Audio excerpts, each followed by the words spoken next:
Estriktong patnubay at gabay ng magulang ang kailangan. Maaaring may masiselang tema, lengguwahe, karahasan, sexual, horror o droga na hindi angkop sa mga bata.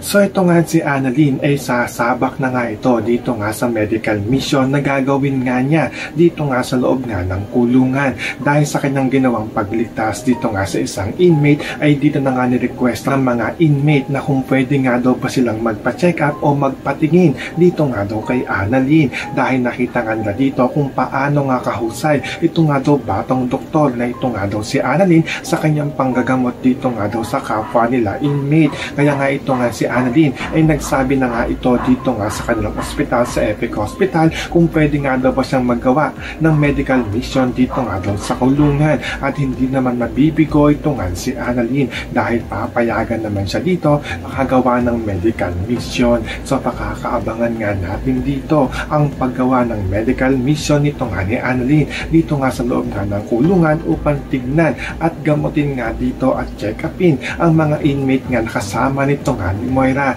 Yan ang ating mga pakakatatukan at pakakaabangan dito nga lang sa abot kamay na pangarap.